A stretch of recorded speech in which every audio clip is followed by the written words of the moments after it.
Baik, selamat bertemu kembali Bapak Ibu Saudara yang terkasih dalam Tuhan. Kiranya sukacita, damai sejahtera yang datang daripada Tuhan Allah kita di dalam Yesus Kristus menolong dan memberkati kita. Baik saudara yang dikasih dalam Tuhan, dalam pertemuan pada hari ini bersama-sama kita akan mendengarkan satu firman Tuhan yang terambil dalam kitab Keluaran pasal yang kedua ayat 23 hingga sampai 25. Yang demikian saya sampaikan kepada sekalian. Lama sesudah itu matilah Raja Mesir, tetapi orang Israel masih mengeluh karena perbudakan, dan mereka berseru-seru sehingga teriak mereka minta tolong karena perbudakan itu sampai kepada Allah. Allah mendengar mereka mengerang, lalu ia mengingat kepada perjanjiannya dengan Abraham, Ishak dan Yakub. Maka Allah melihat orang Israel itu dan Allah memperhatikan mereka. Mari kita akan berdoa lebih dahulu. Tuhan, Bapa kami di surga, kami memohon pertolongan-Mu supaya kebenaran firman Tuhan akan meneguhkan setiap doa dan pengharapan kami kepada Allah. Kami berdoa supaya kuasa firman-Mu menolong menguatkan kami semuanya melalui pemberitaan firman yang terambil dalam Keluaran pasal 2 ayat 23 sampai 25 ini. Kami mohon Roh Kudus-Mu yang menolong kepada kami sehingga kami boleh diberkati melalui firman Tuhan ini. Terpujilah nama-Mu ya Tuhan kami Yesus Kristus. Pakailah hamba-Mu untuk mengantarkan kebenaran firman-Mu, dan berkatilah setiap anak-anak-Mu yang siap mendengar firman Tuhan lebih jauh. Di dalam nama Tuhan Yesus kami berdoa. Amin. Saudara yang dikasih dalam Tuhan Yesus Kristus, bacaan firman Tuhan ini menolong kepada kita sekalian untuk boleh kita belajar berkenaan dengan doa yang dikabulkan Tuhan. Saudara, ini yang menjadi satu bagian penting kita pada hari ini. Mungkin di antara Bapak Ibu sedang ada satu pergumulan doa tetapi Tuhan belum mengabulkan, atau saudara sedang lelah berdoa sehingga seakan kembali diingatkan untuk bangkit.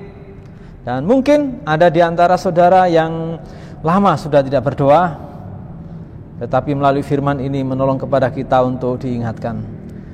Doa yang dikabulkan Tuhan, ini judul khotbah saya pada kesempatan hari ini. Nah, saudara yang kasih dalam Tuhan, dalam bagian firman Tuhan ini kita perlu tahu bagaimana kondisi umat Allah yang ada di Mesir, yang mereka ada dalam satu perbudakan yang luar biasa. Pada awalnya Yakub bersama dengan keluarganya, anak cucunya, mereka datang ke Mesir dan Yusuf sudah ada di sana lebih dahulu. Jumlah mereka 70, Bapak Ibu, 70 orang. Mereka awal datang sana. Dan dalam perkembangan selanjutnya rentang waktu 430 tahun. Wah, tentunya ini waktu yang panjang. Jumlah mereka berlipat kali ganda, 600.000 orang laki-laki dewasa. Belum termasuk anak-anak, belum termasuk wanita. Bisa jadi sampai 1.500.000 hingga sampai 2 juta orang. Bisa jadi hitungan seperti itu. Nah, mereka ada dalam satu situasi yang sulit. Mereka ada dalam kondisi teraniaya yang luar biasa. Mereka benar-benar mengalami satu kondisi yang sangat buruk. Kenapa? Karena generasi mereka sedang dibunuh secara arogan. Berawal dari suatu kondisi di mana orang Israel yang sudah tidak dikenali dengan pemimpin yang baru, di dalam Keluaran 1 ayat 8 dikatakan dalam firman Tuhan ini,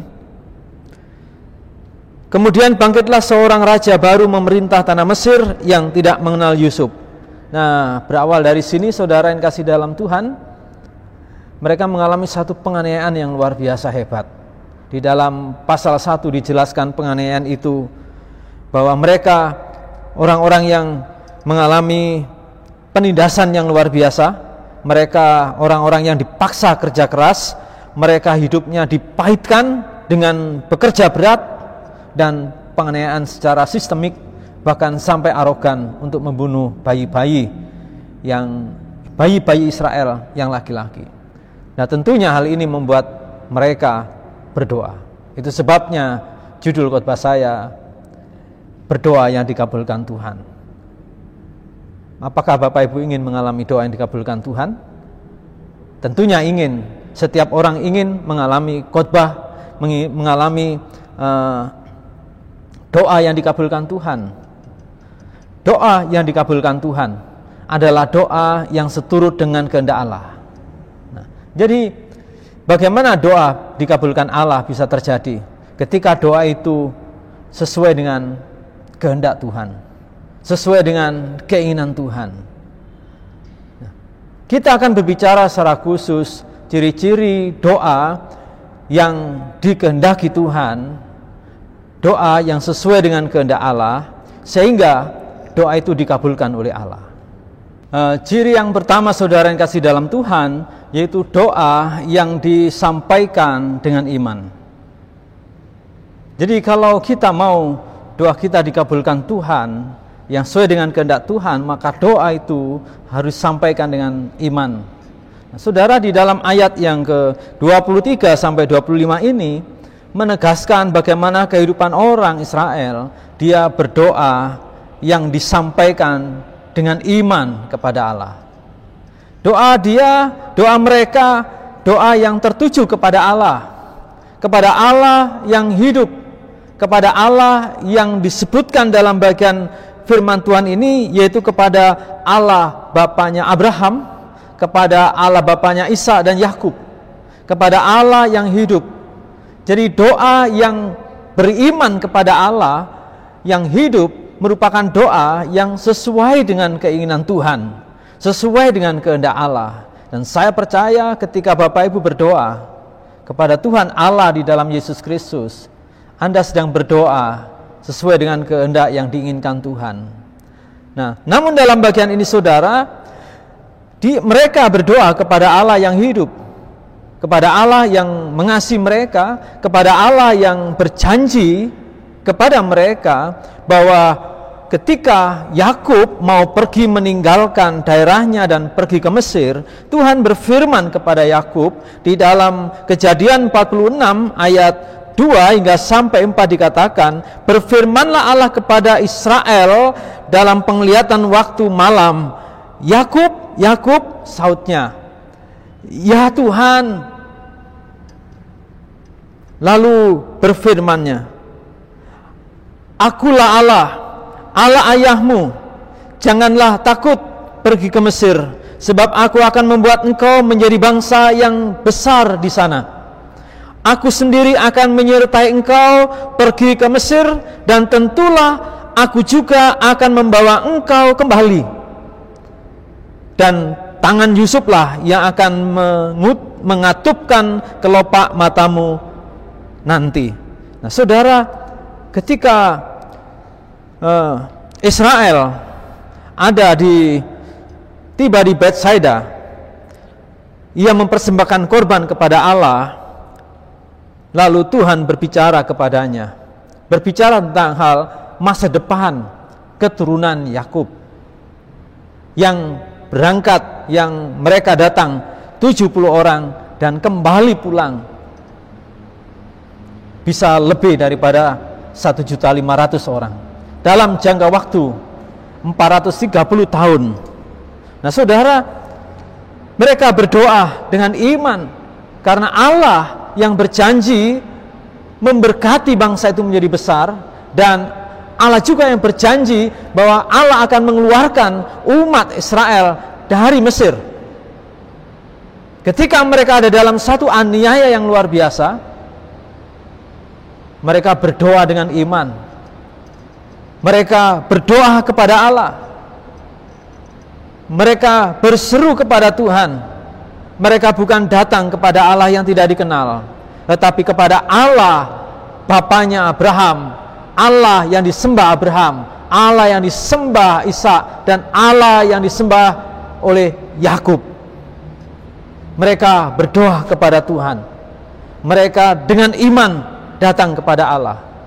Bahkan ketika Yusuf mau meninggal, saudara, Yusuf pun ingat akan janji Tuhan itu. Yusuf pun mengerti kepada firman Tuhan itu, sehingga ia menyampaikan kepada saudara-saudaranya berkenaan dengan kehidupan dia ketika ia nanti akan dibawa Tuhan pulang ke negeri perjanjian.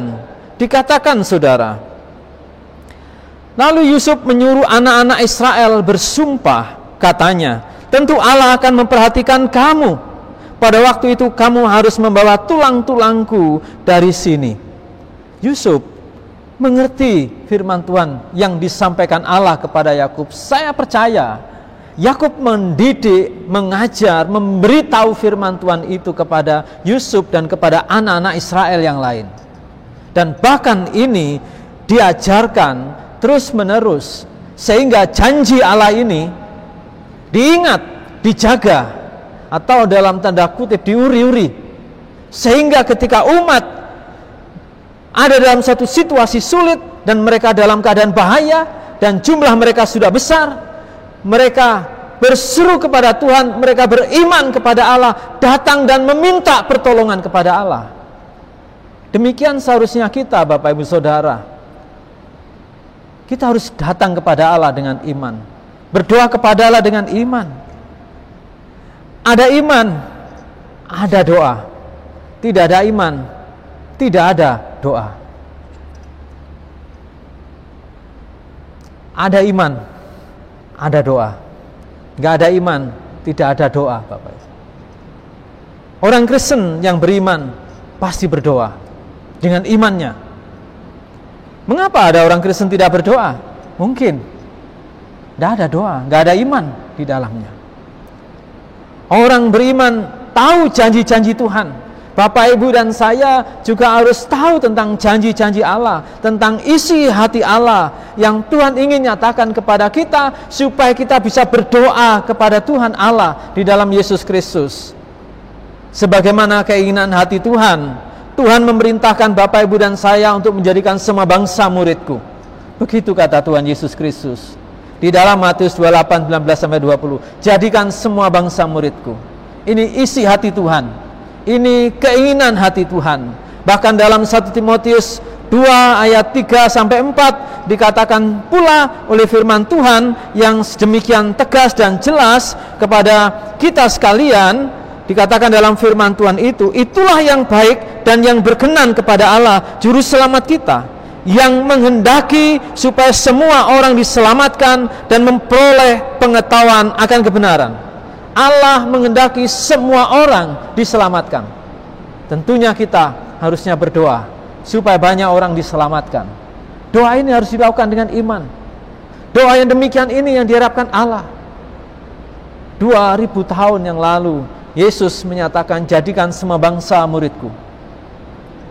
Selanjutnya dalam periode selanjutnya, Paulus mengatakan kepada kita sekalian, menyatakan isi hati Tuhan, bahwa Allah menghendaki semua orang diselamatkan. Saudara, itu isi hati Tuhan. Ketika Bapak, Ibu, dan saya berdoa tentang isi hati Tuhan, sesungguhnya saudara dan saya sedang berdoa sesuai dengan keinginan hati Tuhan. Doa yang sesuai dengan dikehendaki Allah. Allah menginginkan semua bangsa menjadi muridku, dan Allah menghendaki semua orang diselamatkan di dalam namanya.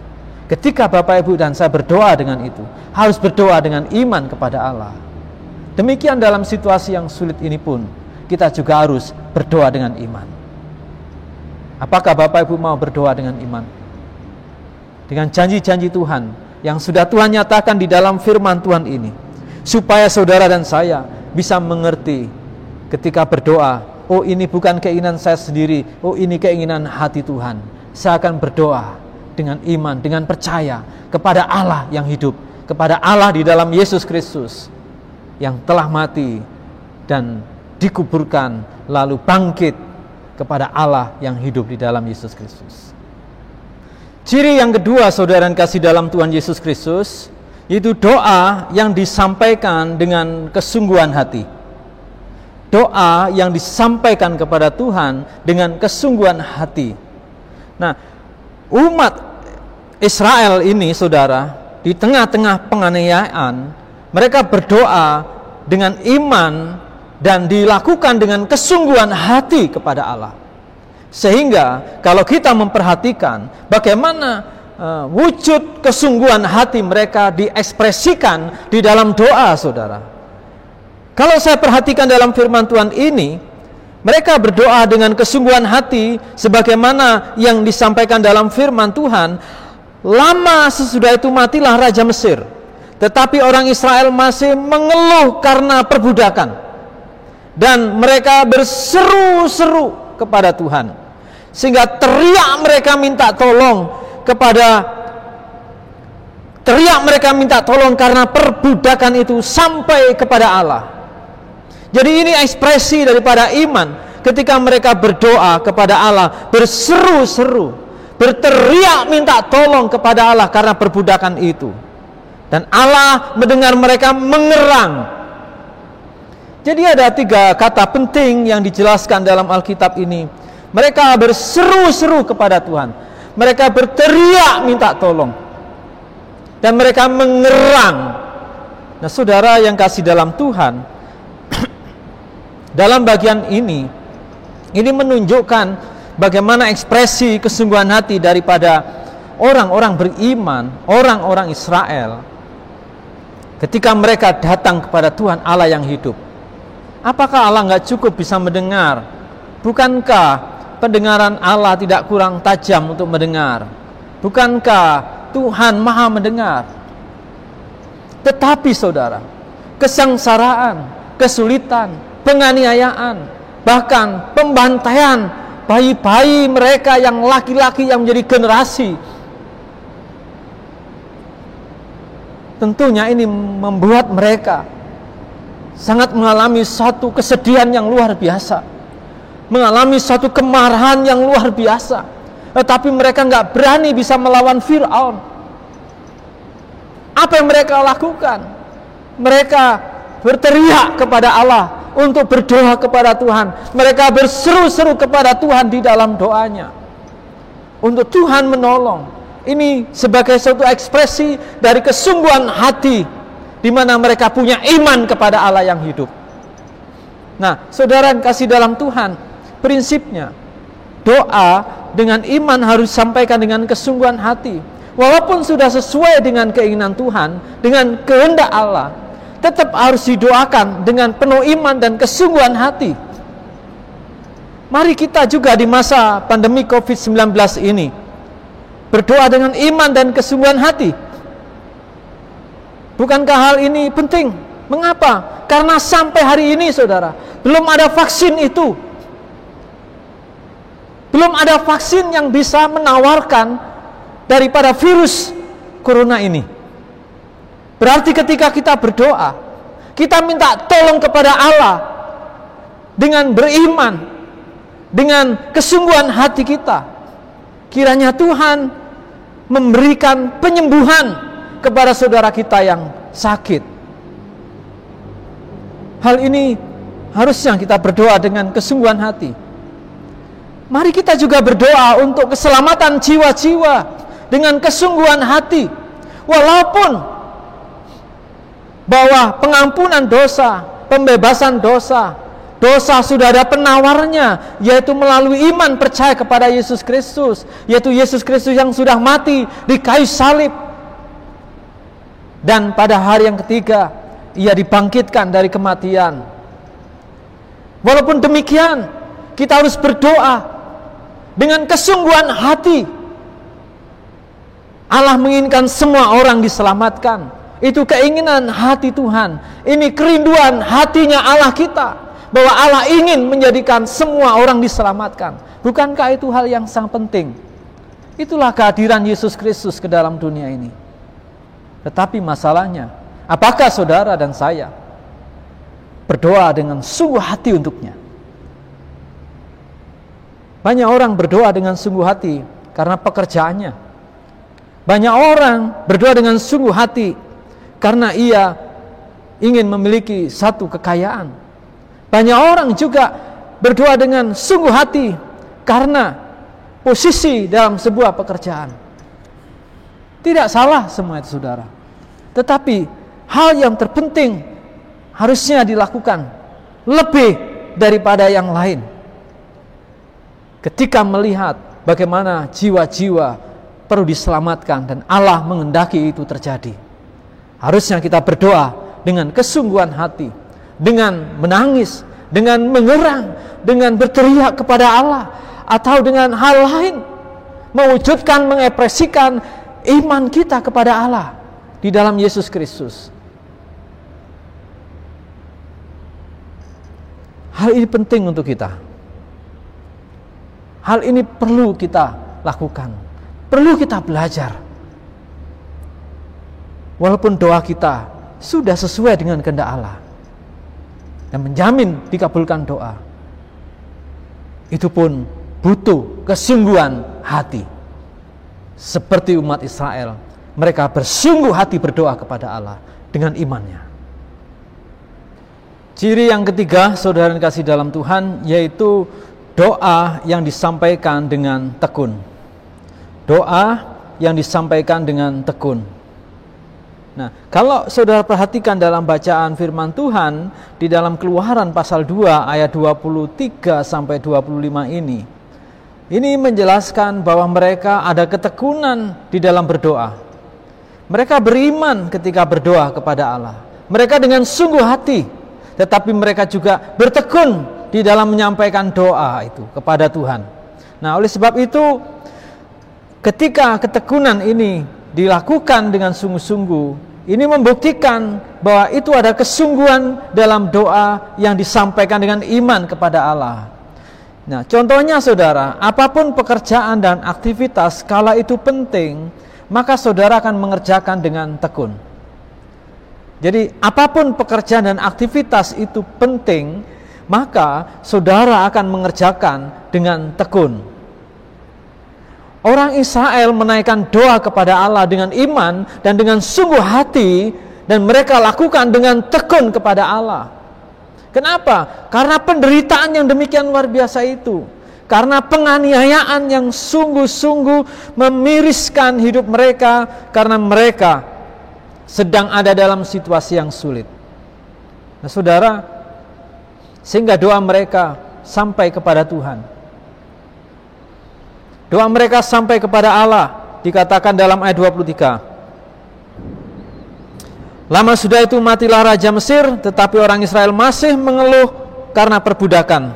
Dan mereka berseru-seru, sehingga teriak mereka minta tolong karena perbudakan itu sampai kepada Allah. Ini tidak disampaikan hanya 1-2 kali berdoa, Bapak Ibu. Saya yakin mereka bertekun di dalam berdoa. Walaupun doanya sudah sesuai dengan keinginan Tuhan, sesuai dengan kehendak Allah, sesuai dengan isi hati Tuhan, tetap doa ini harus dilakukan dengan tekun sampai Tuhan kabulkan doa itu. Nah, ini bagiannya. Jadi mereka didengar oleh Tuhan. Dalam ayat 24, Allah mendengar mereka mengerang. Lalu ia mengingat kepada perjanjiannya dengan Abraham, Ishak dan Yakub. Ketika mereka bertekun berdoa dengan iman dan sungguh hati kepada Allah, seakan-akan Allah seperti diingatkan akan janjinya kepada Yakub bahwa engkau akan kubuat menjadi bangsa yang besar. Dan sekarang bangsa itu sudah menjadi besar, dari 70 orang hingga sekarang dalam waktu 430 tahun mereka sampai menuju angka 1.500.000 hingga sampai 2 juta jiwa. Bukankah itu sesuatu yang besar? Allah mendengar doa mereka. Jumlah yang besar ini ada dalam satu penderitaan penganiayaan yang luar biasa dahsyat, bahkan akan dihabisin dalam generasi itu. Nah, saudara yang dikasih dalam Tuhan, Tuhan mendengar, Tuhan memperhatikan, bahkan Allah diingatkan akan janjinya melalui doa mereka. Dan Allah memperhatikan keberadaan mereka. Hal ini saudara, betapa gigihnya, tekunnya umat ketika berdoa kepada Allah. Dan ini seharusnya juga kita alami sebagai anak-anak Tuhan. Ketika Bapak, Ibu, dan saya berdoa, memang harus berdoa dengan iman dan dengan sungguh hati, tetapi juga harus bertekun. Lebih-lebih ketika kita tahu bahwa doa ini sesuai dengan kehendak Allah. Walaupun Allah belum mengabulkan, kita harus lakukan dengan tekun. Saudara, Allah sebenarnya sanggup tanpa atau melalui perantara untuk menyelamatkan umatnya Israel. Allah juga bisa sanggup tanpa atau melalui saudara untuk membebaskan kita dari situasi yang sulit apapun juga. Tetapi Allah akhirnya menyiapkan pemimpin yang bernama Musa, sehingga itu menjadi satu jawaban doa yang luar biasa. Dan Musa menjadi alat Tuhan untuk membebaskan umat Israel dari cengkeraman Fir'aun yang sekarang menjadi 1.500.000 orang hingga sampai mungkin 2 jutaan, saudara. Apakah menyelamatkan nyawa manusia dari virus corona itu penting? Sangat penting. Itu sebabnya segala upaya dilakukan oleh pemerintah dan kerjasama kita dengan masyarakat untuk memutus mata rantai itu dan mengeluarkan anggaran yang tidak sedikit pemerintah. Ini membuktikan bahwa menyelamatkan nyawa manusia dari virus corona itu penting dan sangat penting. Dan saya percaya Allah yang memiliki otoritas juga sedang bekerja, terlibat untuk menyelamatkan ini, memakai orang-orang yang Tuhan siapkan baginya. Apakah menyelamatkan jiwa manusia dari dosa itu penting? Bagi Allah ini sangat penting, saudara. Bagi Allah sangat teramat penting.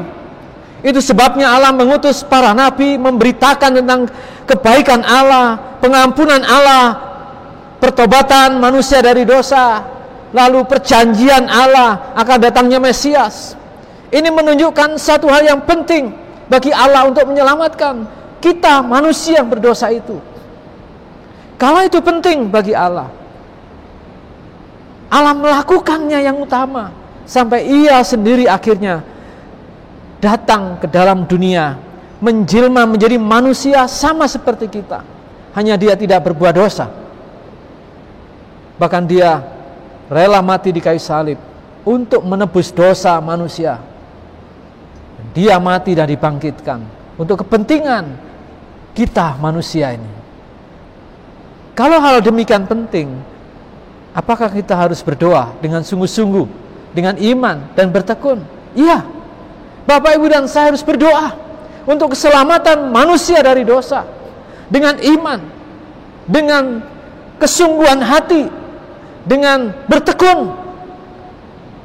Walaupun itu sudah sesuai dengan kehendak Allah, belum tentu itu mudah, Bapak, Ibu. Allah menginginkan saudara dan saya bertekun di dalamnya. Mari kita menjerit, mari kita mengerang, mari kita berteriak kepada Allah, memohon pertolongan Tuhan, untuk Tuhan memakai kita, maupun memakai siapa yang Tuhan ingin pakai untuk menyelamatkan manusia dari dosa melalui iman percaya kepada Yesus Kristus. Itulah yang menjadi bagian kita. Apakah Bapak Ibu mau berdoa dengan iman, berdoa dengan sungguh hati, dan dengan bertekun? Akhirnya saudara yang kasih dalam Tuhan Yesus Kristus, setelah kita mendengarkan kebenaran firman ini, betapa pentingnya kita mengalami doa yang dikabulkan Allah. Ketika doa kita ini seturut dengan kehendak Allah, sesuai dengan keinginan Allah. Dan ketika doa itu disampaikan sama dengan keinginan Allah, kita sampaikan dengan iman, dan apa yang kita doakan ini adalah doa yang kita tahu itu janji Allah. Dan juga kita lakukan berdoa dengan sungguh hati dan dengan bertekun. Kita bisa melihat sekarang bahwa Allah akan melakukan segala sesuatu karyanya didahului dengan doa. Sampai-sampai Tuhan seperti dikatakan dalam firman ini, Allah mendengar mereka mengerang, lalu ia mengingat kepada perjanjiannya dengan Abraham, Ishak dan Yakub. Saudara, doa ini mendahului jawaban doa, mendahului apa yang Tuhan mau kerjakan.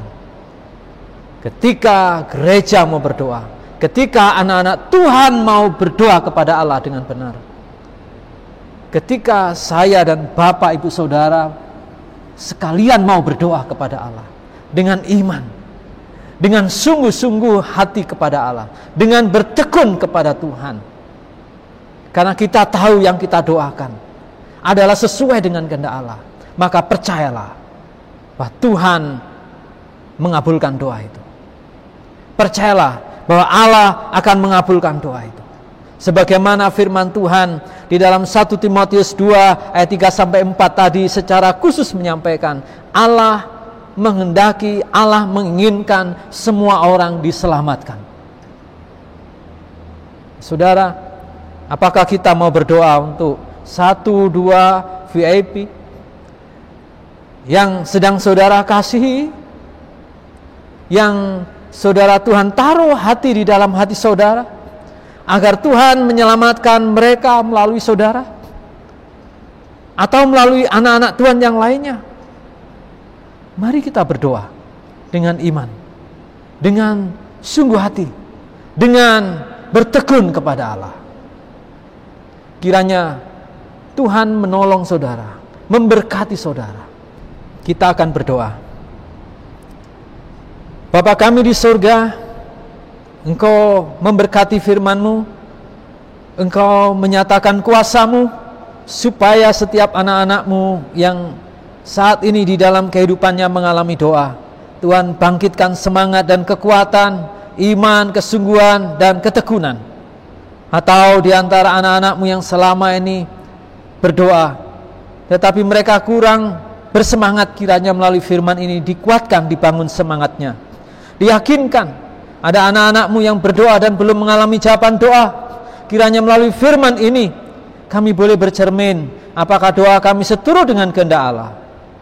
Dan biarlah Tuhan memberkati setiap doa kami untuk mengasihi jiwa-jiwa diselamatkan bagi Tuhan. Kiranya Tuhan mendengar dan memberkati kepada kami sekalian. Di dalam nama Tuhan Yesus kami mengucap syukur. Haleluya. Amin.